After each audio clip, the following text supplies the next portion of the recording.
Thank you for joining us today for the virtual Sunday service with the Center for Creative Living. CCL, a charter of the Universal Church of the Master, has served and supported the spiritual needs of its community here in the Bay Area for over 20 years.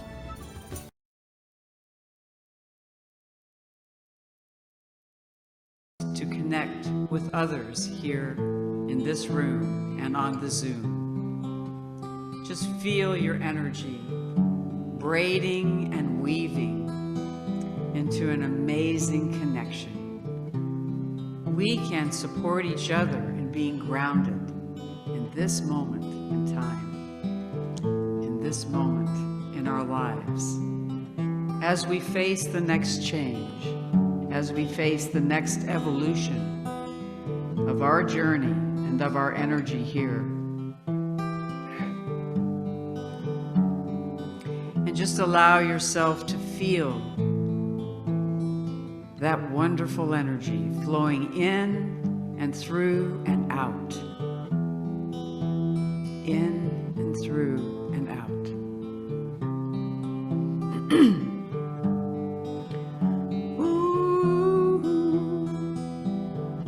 Don't be afraid of the changing world we're in.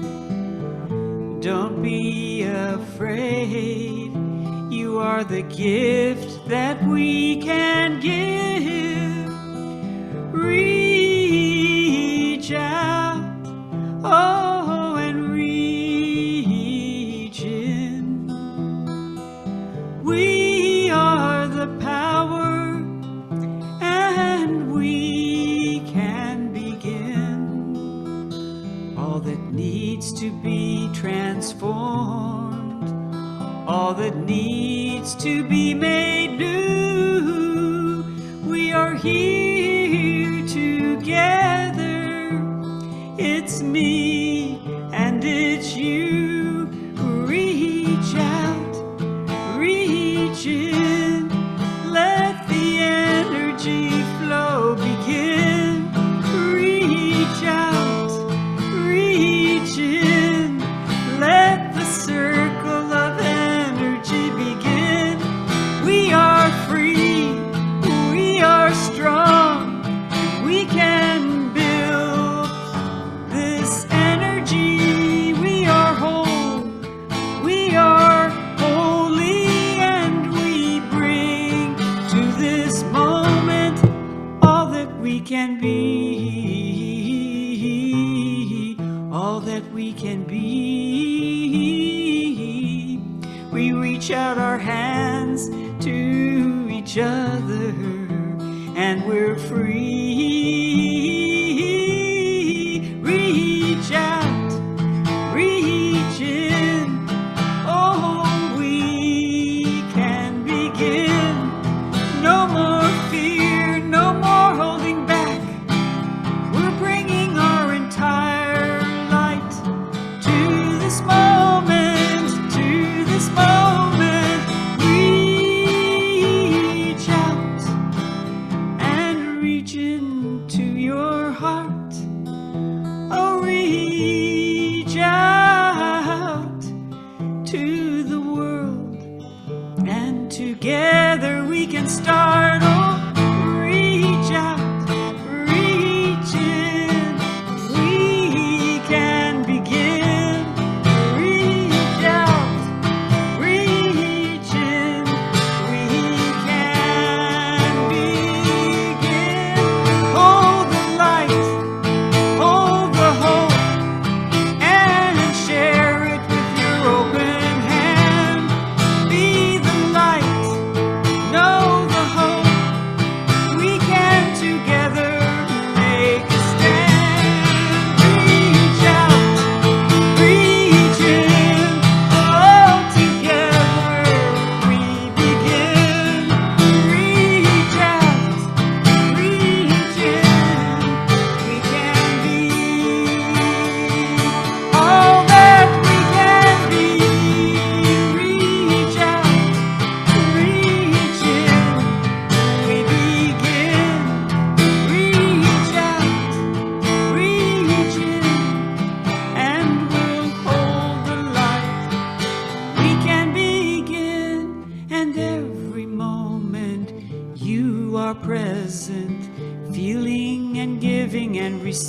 from the earth.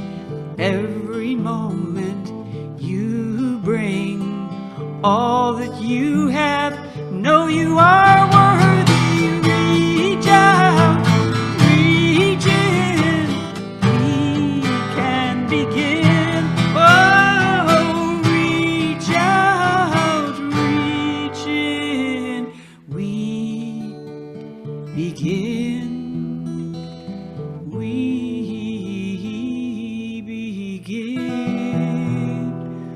begin.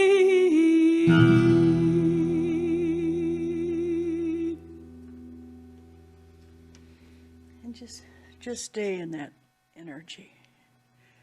Take another deep breath and open your eyes.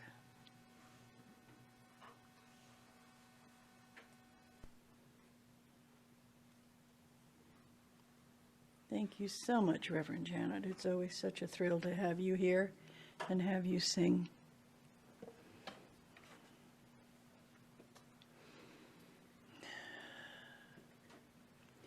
Well, I'm going to talk today about change, because change is very difficult and it can be scary. So many times we go through changes and we're not even realizing how much we have to change. But change started when we were very young. It started when first time we tasted real food. I'm sure that Christina has noticed that with the baby Rosalie. You know, we went from having a bottle or taking milk from our mother's nipple. We've taken this chance to taste something new. And it's a change. All of a sudden, your mouth is doing something differently. Your digestive system is doing something differently. And yet, it was change that was needed. We couldn't be walking around with a bottle in our mouth for the rest of our lives. Even if it was Jack Daniels, we still couldn't be walking around with a bottle. We had to let go of that. We had to start moving forward. And that's what we're doing. Many of you don't know how the CCL started, but the Center for Creative Living was a Science of Mind church. And I was a Science of Mind minister. And there were some things that I found were happening they were changing what Ernest Holmes had said in his original books. The books were even being changed. And so I was no longer as enthralled by Science of Mind as I had been. And at that same time, they decided to close the Center for Creative Living. And I went down and looked, and nobody had filed a fictitious name for the Center for Creative Living, so I jumped on it. And at the same time was becoming a member of the Universal Church of the Master. So becoming a UCM minister, letting go of what I was doing with Science of Mind felt very comfortable for me. It felt like growth. And as you know, growth is difficult. That change in what you identify with is very difficult. But at the same time, I moved my church a little bit longer from heading down to the James Lick Mansion. And little did I know that move to the James Lick Mansion with my church and my psychic readings and the things that I was doing was going to change my life, because that's where I met Janet Childs. And Janet was working there, and she was working with the Center for Living with Dying, and we shared the building. And now, the James Lick Mansion was unique. It was old, and James Lick had never lived there, but he had built it for his son. And he built it with all feelings that his son was going to move from back east and move into this glorious mansion he had built for him. And somebody said, well, what about his wife? Well, he didn't have a wife. He had a son. And the son's mother had said, okay, go ahead, go live with your father. You know, have that. We hear that every once in a while. And the son got out here, looked at the place, and didn't like it. So the James Lick Mansion, which had started as a birthright for a young man from a fortune hungry person, James Lick was noted for being a miser and having more money than anybody else in California at that time. Very interesting man. he just abandoned the mansion and got another place over on Center Road. And so what happened is they were storing grain. They had all sorts of things there. There was a mill, but the mill was in the bottom land there, and the Coyote River ran through it, which he thought was going to be great, but it had too much moisture to have a mill. So everything got moldy and yucky. So he had to change his mind.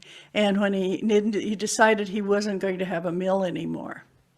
But it still became known as the James Lick Mill. And so there was all of that change going on way back in the 1800s. The change that was going on was also the Civil War was being fought. I mean, that was a time of change. And James Lick, he moved up and built one of the largest hotels, the Palace, in San Francisco. Well, so we came over to this beautiful place with old wallpaper, with paint just kind of peeling. And it didn't smell real musty, but it did have a difficult energy about it. But we went in and we cleansed it and we made it ours. And it was amazing. I think, Ed, you were in the James Lick Mansion too, weren't you? So I mentioned. Yeah, yeah. And so that's where, well, it also had ghosts. It had 2 kids and a woman. Anna was her name, and I never found out the children's names, but the children would run up and down the stairs. So people would come to have readings with me, and while they say, "What is that sound?" "Oh, that's just the spirits." Because they would giggle, and they'd run up and down the stairs, and they loved to hang out in the women's restroom. We never did figure out why. But every time a woman would go in to go to the bathroom, either the toilet paper would roll out at them or the faucets would go on and off or something. And they'd come out with this horror-stricken look on their face going, "What's going on in that bathroom?" "Oh, it's just the kids, you know." Well, one day, Anna, it was very, very cold in the mansion. The mansion didn't have real good heating facilities. And so I had decided to wander out and go stand in the sunlight. And there was Anna, and she was standing there. Now, this is a very prim-looking woman in a light pink dress with her hair up, kind of like Gibson Girl, standing there. And I went to walk towards the front door, and she didn't move. I thought I was cold before I walked through Anna, but after I walked through Anna, I was freezing, you know, and I walked outside and I turned around and said, "Anna, come outside." And she said, "I can't leave the building." And I thought, wow, you know, when people talk about spirit, they don't realize that there's some type of structure there that is beyond our knowing. So anyway, when we decided we were going to leave the James Lick Mansion, the Center for Living with Dying had already left. And Corky was doing a hypnosis session, and the tile from the ceiling started falling down on her. The building was crumbling. The raccoons and the mice were playing upstairs. The raccoons and the mice and the possums and rats. And it was just, the building was giving up. And so we left, and that was a big change, and we came over here, and we started making CCL here on Coal Circle. People helped us pack.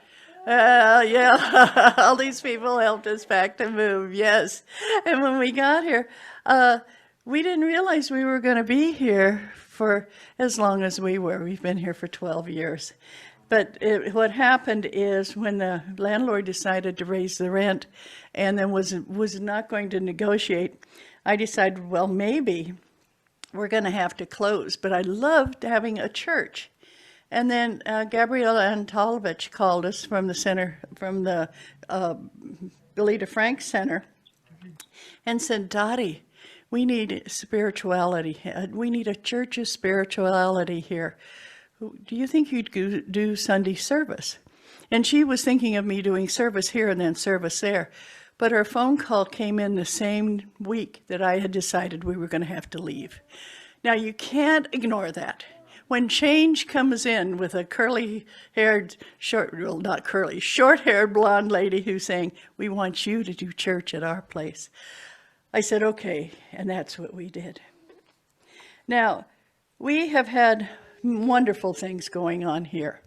We've celebrated Christmas, we've celebrated New Year's, we've had Easter egg hunts, we've had weddings, we've had memorials, we've had the beautiful choir that our Reverend Ann had. Before the pandemic, we had this magnificent choir here. And we had all these things going on, the concerts and the dances and the just good times.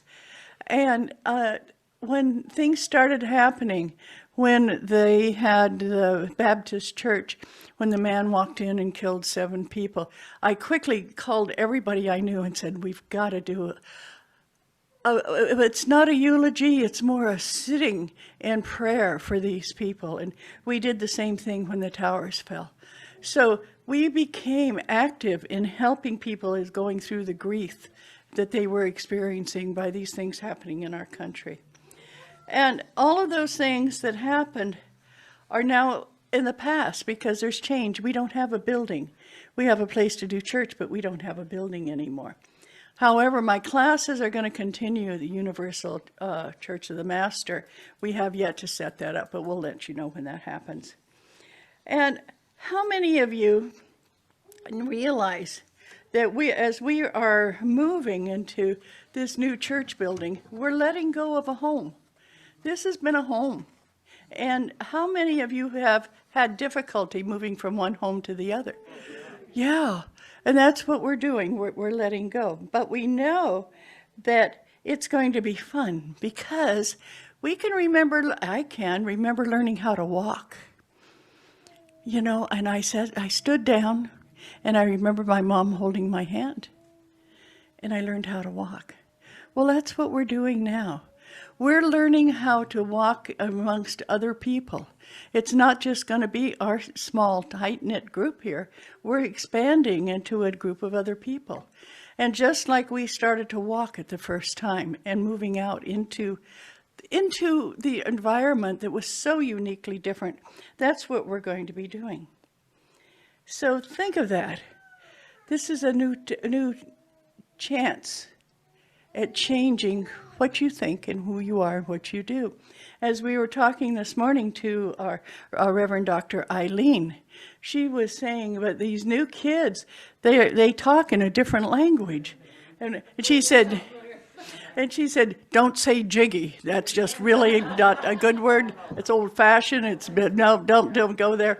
And she was saying that they were using words that she hadn't really put into that context before. And that's what we're doing. We're moving into an area where there are a lot younger people. So some of the things that we think they should know, like I was talking to a young lady and I said, oh yeah, and you know, when I was in high school, I went to school with Frank Zappa.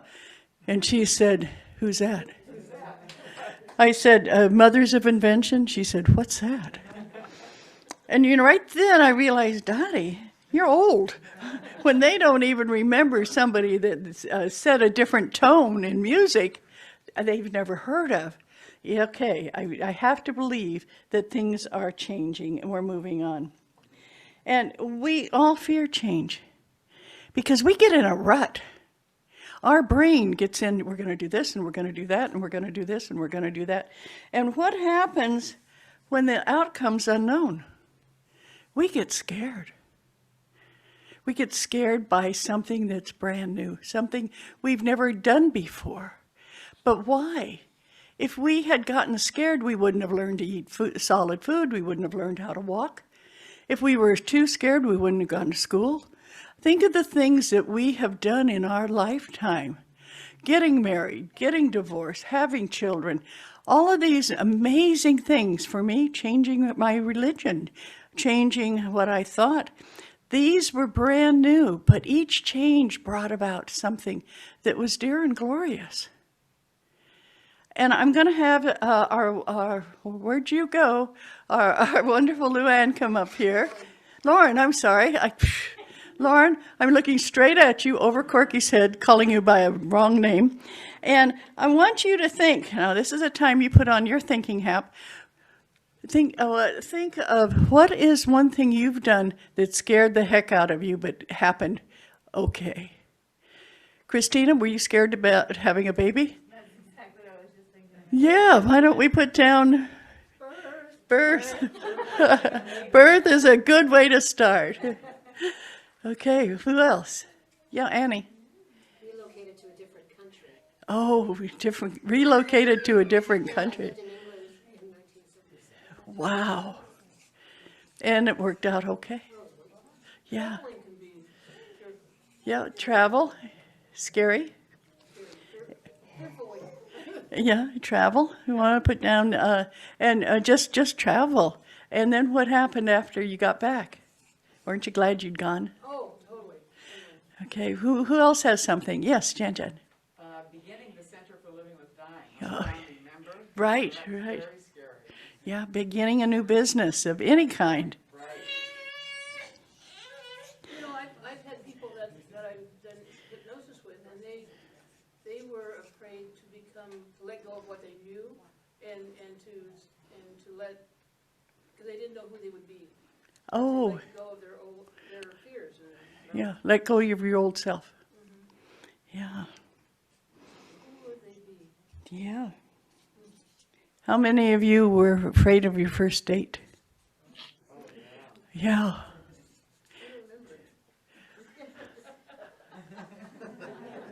First date. First date. Maybe I shouldn't have been drinking. That's one. Becoming sober. I was just going to say, going into sobriety. Sobriety. Taking on a big responsibility. Right.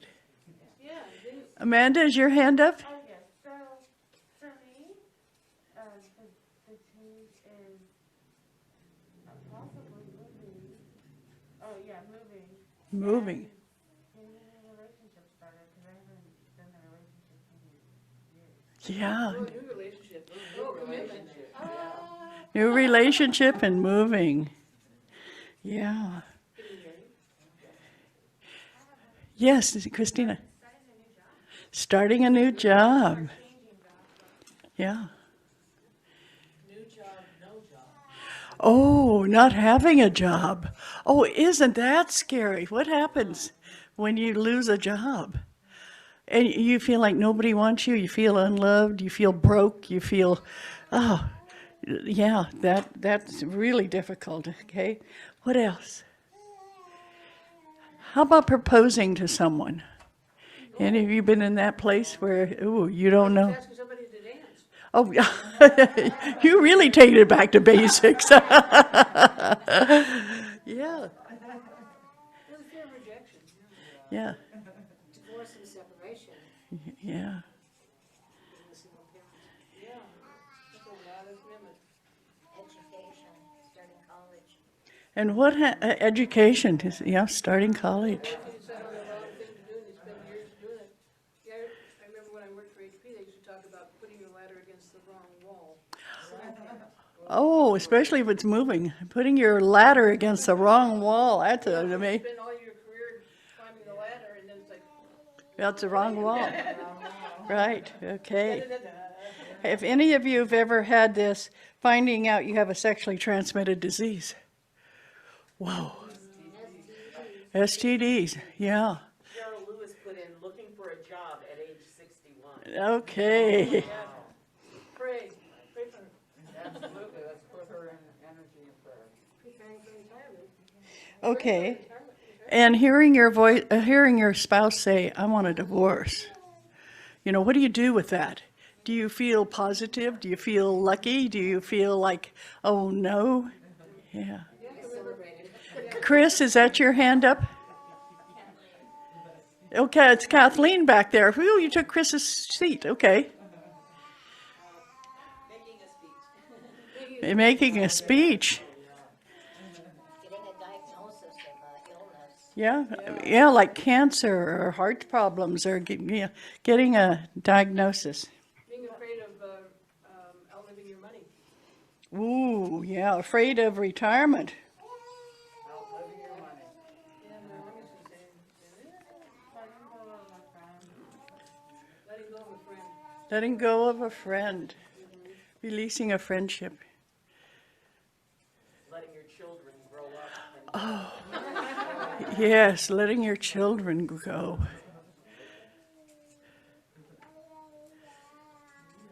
Hiring somebody. Empty nest, good one. I like the way you said that. Having to hire somebody, or even just, having a babysitter take care of your infant. Yeah, yeah. I've got lights in my hand. Did you have your hand up? Oh, no, I was scratching. Oh, that's okay. All I did was see movement back there. Lonnie, She had her end up. Lonnie.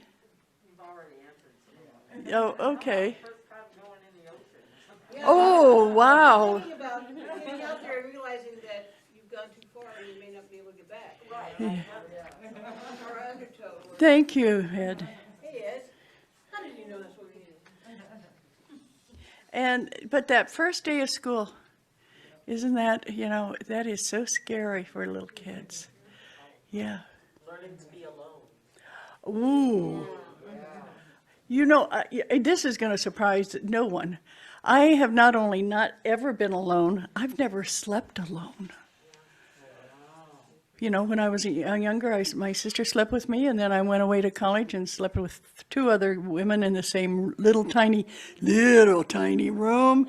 And then I got married, and I've never slept alone. Isn't that one of those weird ones that Dottie really does like people, It's, okay. What else? Anything else you can think of? Yeah, Lonnie. Being called into the principal's office. Wow, yeah.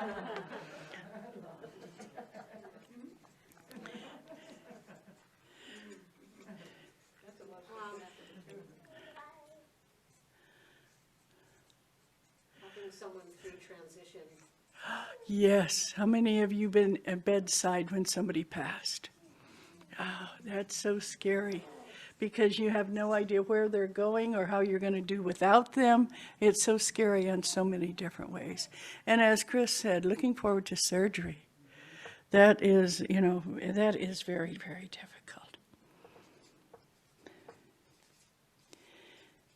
Anybody else? Yes, Lonnie. Last night, my cat was so sick, I thought he was going to die. Oh, that's so sad. A pet.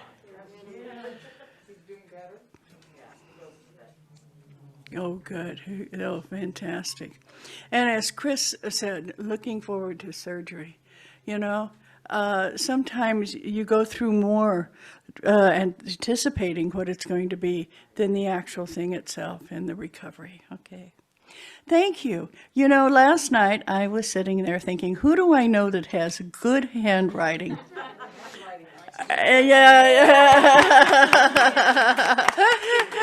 And I was saying, well, I know I was thinking as a teacher, Christina probably does, but I knew her hands were going to be full. And so when I thought of you, it was like, oh, Lauren, I know I've used her for a class before, and she has excellent handwriting. Thank you so very much.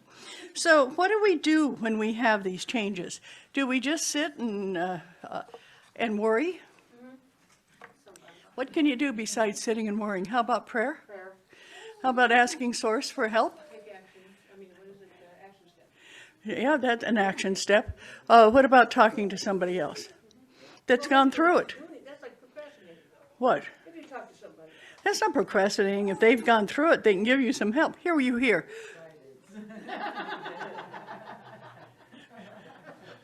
What happens when you fight with your spouse in public?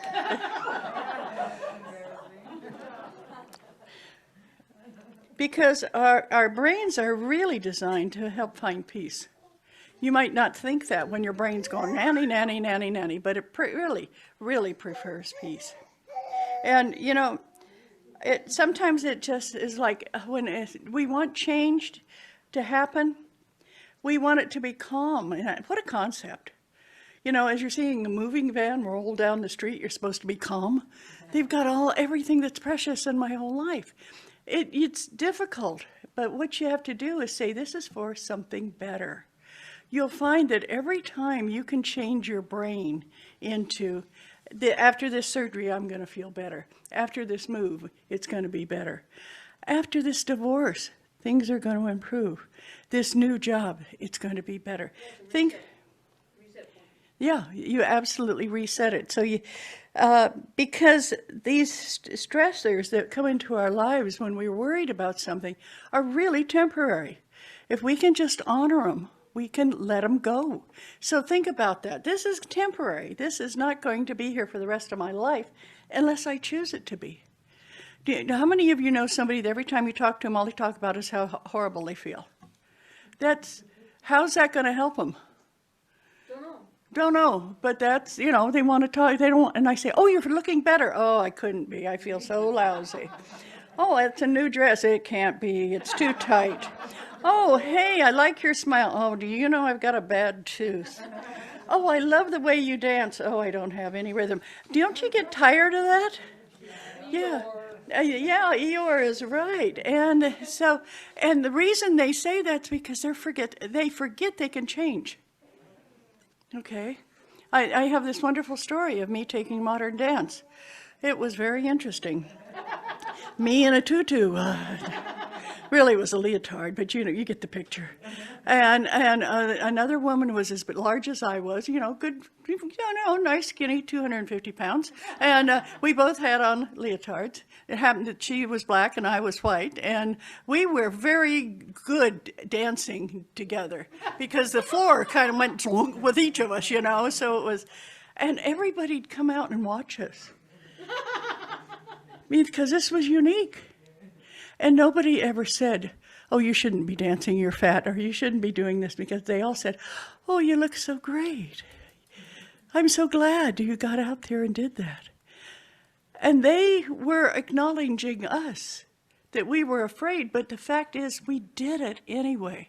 And think about that. People aren't going to make you wrong for changing. They're going to be applauding you if you allow them to. So think about how you can do that, because when you're pushed out of your comfort zone, you would like to have people accept you for where you're going, not telling you you can't do it. Any of you have a parent that said, you can't do that? Okay. Mine was always, sure you can. Well, that's why I've done so many different things in life, because I had parents that said, yes, you can. And one day I said, I want to be a nurse. And my dad said, why don't you want to be a doctor?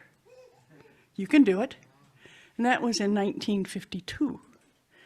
It's a long time ago. Women weren't noted for doing that. Now we realize there's a lot of women who were going into medicine at that age. But the idea of doing the same thing over and over without question should be discouraged. That's one of those things we should teach our kids. Just because you've done it doesn't mean you have to keep doing it. You can make change. You can move up. You can move right or left, but you can move. Because the more change you have, the more experiences you get. I had decided I wanted to travel, and I couldn't afford it. So I got 20 of my favorite friends to travel with me and pay my way. Yay! Yeah, that's how I got into the travel business. The first trip was to Sedona, and I went back 6 more times. But I've traveled to Greece and England and France and all over. And because I found I could get the best price for them and still get mine paid for. But what happened there is I found out that people all over the world are pretty much the same. They have same ideas, same hopes, same dreams for their kids that I did. And I had heard that these people, whoever they were, are no good, lazy, stupid, blah, blah. No, they're not. They want the same things I do. But that brought about a change in my life and who I was. Tell us a story about the Orange Julius.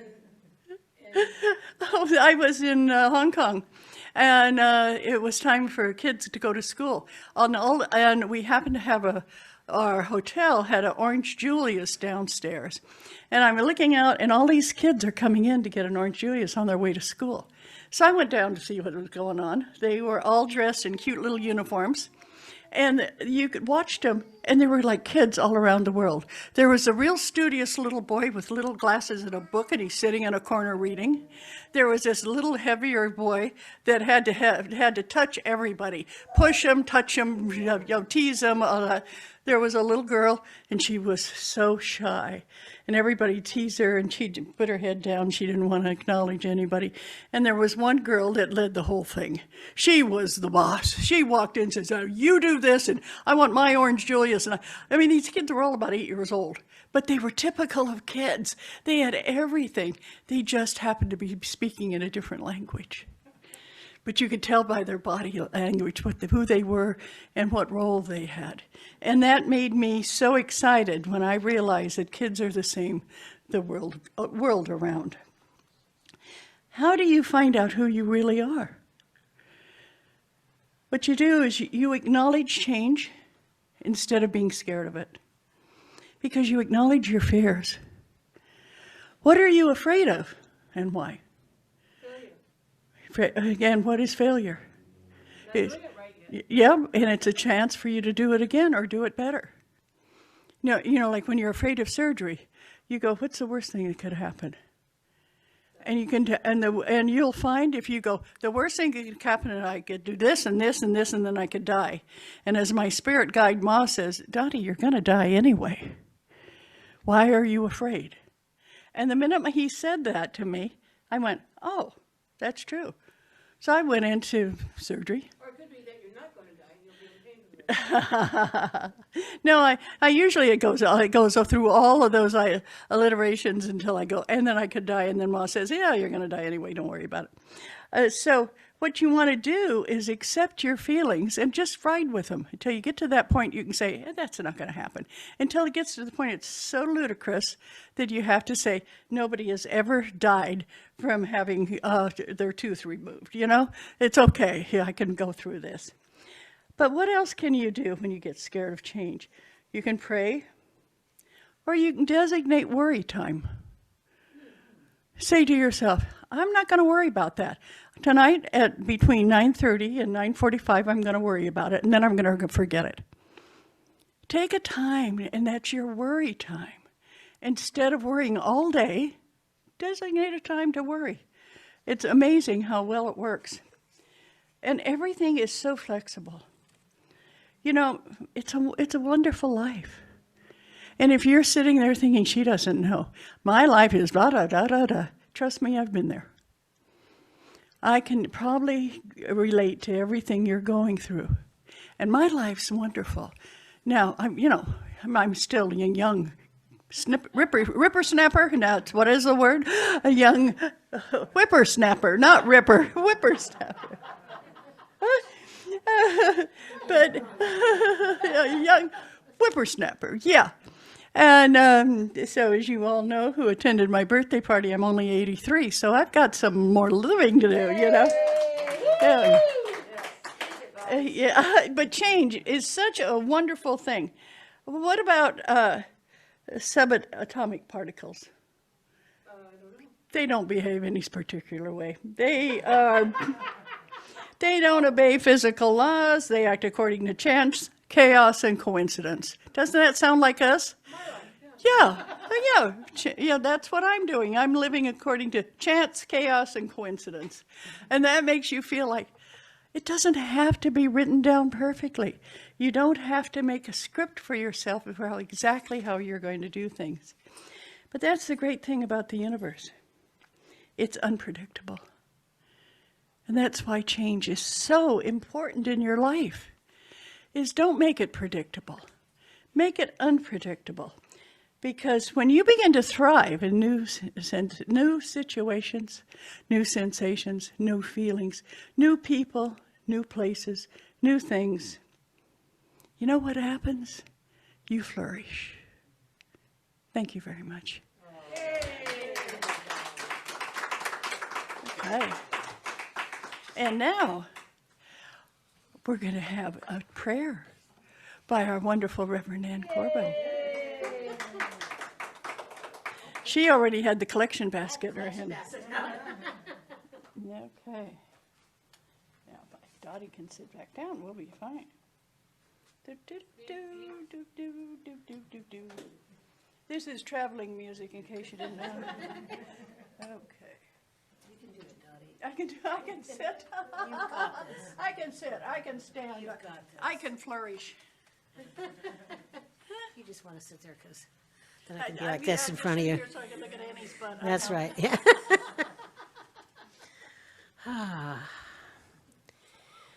Well, good morning, everybody. Good morning. You know, today has just been filled with so many different energies of, there's just been a lot of joyous laughter and things going on around the center this morning, even though we're getting prepared for change. Because although this is a change, we're leaving our building, we're not changing our center. We are not changing our community. Our community is our community of love, of caring, of sharing. And whether we are out there on Zoom or we are out here or here together in person, it doesn't matter. And we are going to grow, and we're going to be bringing in more people. What a wonderful thing to bring in. So blessed be. Let's take a quick moment and let's just close our eyes and take a nice deep breath in. Breathing in all that wonderful joy and energy and loving for change. Hold on to that. And then breathe out with a sigh. And we can release anything and everything that's weighing on us today. And it's up to you whether or not you keep your worries and fears, because we all know that our beautiful Creator will take these and transmute them for us. And sometimes we need to hold on to them for a little bit longer just so we can complete our own change within ourselves. And as we say thank you to Reverend Doti for the wonderful reminder of all the beautiful things that can happen with change. And as we look at this list that's over on the boards over here, we recognize that Creator has our back the whole way. There is never a moment that we are alone, ever. Even when it appears that physically we are the only ones in the room, Creator is always with us. Creator holds us. Creator takes our hand. Creator holds our back. Creator will help us if we're feeling ill. Creator will help us in everything that we do, and we give so much thanks for that. We say thank you, thank you, thank you for our lives. Thank you for our beautiful, blessed energies, and thank you for the opportunity to change in trust, knowing that you have our backs, knowing that you have our hands. We are always, always feeling good in the knowledge that this change and all changes that are coming forward is always for our greatest and highest good. And Creator, we love you so much, and we know how much you love us. You bring us the light. You bring us that little ray of sunshine, even on the darkest moment. Just know that you wouldn't still be here if you were in a super dark moment and could not see a tiny little ray of light. And that tiny little ray of light might be Creator just trying to open you up to the Creator more and more. Let's have some gratitude. Let's be so thankful for all the wonderful people who help us in times of change and transition, for our firefighters that are out there helping in so many ways, our police, all the people that are serving, our doctors, our nurses, and Creator has them too to help us through the changes that are happening with our health and help us get to the other side in whatever way is the right thing for us. We know that whatever is happening is because it is meant to be. And with that trust in you, Creator, we know that it will all be okay. Because we know that even when the answer is sometimes no or not now, we know it's the correct answer. And a lot of the times it's yes. And Creator always has you. Thank you, thank you, thank you. Blessed be, and so it is. So it is. Annie, you want to do the basket, please? Sure. I'll grab the basket in a minute. But let's say our affirmation, and I'll come and pass the basket around. It's in your program. It's in your program. Giving to the ministry from which we receive our spiritual support and nurturing is an affirmation in consciousness of the truth that Spirit is the prospering power, enriching every area of our lives. Yay. So while the collection is going on, I would like to read some messages. Okay. And starting off from Patty and Joyce, sending our love to Chris. From Glenn and Chen Lee for Reverend Janet's meditation. Thank you so much, Reverend Janet. From Patty and Joyce, beautiful Janet, thank you so much. From Cheryl Lewis, prayers to Chris for complete healing to whole and perfect health. Also, wonderful song, Janet, thank you. Let's see, from Glenn and Chen Lee, thank you, Dottie. Tuesday will be International Peace Day and also Mid-Autumn Moon Festival. Please join us to celebrate by lighting a candle for peace. It's an honor each year I get to celebrate my yearly candle for peace from Chen Li and sending love and light to all, Glenn and Chen Li. From Cheryl Lewis, thank you, Dottie. Great message which I needed to hear. From Izzy, Reverend Dottie, right on. I have learned to acknowledge and thank my chaos for being so I can let it go. From Patty and Joyce, thank you, Dottie. Very inspiring and wisdom-filled talk.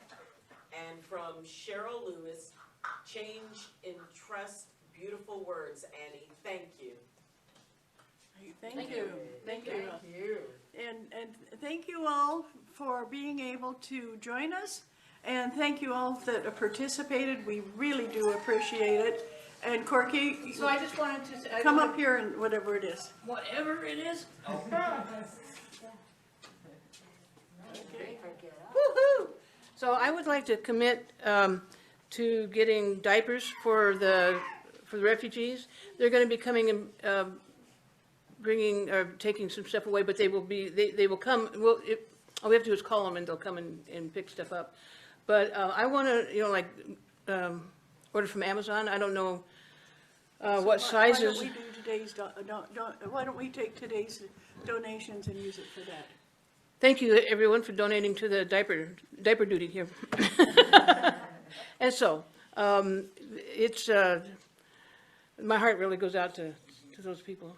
I would say you probably want to get some newborns and, and then get a variety of sizes. Well, if they haven't been eating very much, then sometimes women don't get pregnant when there's famine.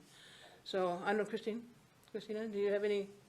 I think we should. 9-month clothes and she wears size 3. Yeah.